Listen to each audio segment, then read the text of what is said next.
In this video, we are going to learn how to calculate an average rate of change. Now, what you need to know about calculus is that an average rate of change is just another way of talking about the slope. And so when they're asking us to calculate an average rate of change from a certain x value to another, you need to first know what the y values are so that you can then take care of the slope. So the first thing I'll do here is I'll evaluate my function at an x value of -7.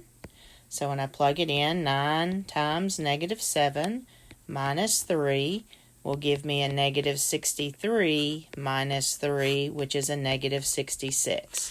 So I know one point on my graph is at -7, -66. And then the other x value that they asked me was an x value of 4. So when I plug that into my function, 9 times 4 minus 3, that's going to equal to 36 minus 3, and that'll leave me with 33. So this particular point on the graph would be at 4, 33. So an average rate of change is just calculating the slope between those two given points. And remember, our formula for slope says we're going to take the y2 minus the y1 value, and we're going to divide by x2 minus the x1 value. And so for our purposes, I'll just refer to this as my x1, y1, and this is x2 and y2. So we'll have a 33 minus a -66, and on bottom we get a 4 minus a -7. So remember that when you are subtracting a negative, that does become like adding a positive, so I get 99. Same thing on the bottom, 4 plus 7 is 11. And if you can simplify, certainly do so. So in this case, my average rate of change is 9.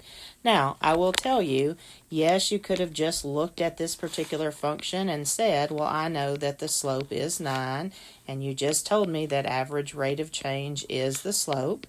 And that is true because with a line, it never changes. Okay, so it will always equal your slope. Of course, we're going to expect you to be able to show us the work to prove it because not all functions are going to be lines. So let's go to this next example, and I can show you what's happening here.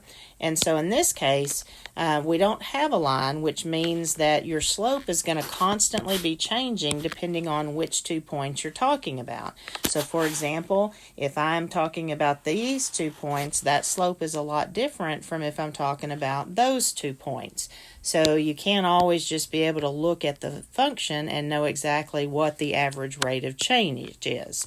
So in our case, they are telling us they're wanting us to use an x value of, or x1 value of 4, which would be this point, and an x2 value of 7. So we're going to find the average rate of change between those 2 points. So I'll refer to this as my x1, y1, and this will be my x2, y2. And now I'm just plugging into my slope formula. So my y2 is 11 minus my y1, which is 9. That will be divided by my x2, which is 7, minus my x1, which is 4. So 11 minus 9 leaves me with 2, and 7 minus 4 leaves me with 3. So the average rate of change between those 2 points, and you can even look at it like this, and you could even count it. My rise is up 2, and my run is over, let's see, are they... Yeah, they made that a little tricky because notice that on the y-axis they're scaling it by ones, whereas on the x-axis they're not. So if you tried to count it, you think it's up 2 and it's over 6, but it's actually, because of how it's scaled, it is up 2 and it is over 3. So that part is a little bit tricky, but again, if you'll just stick to the formula for slope between the 2 points, that always calculates your average rate of change.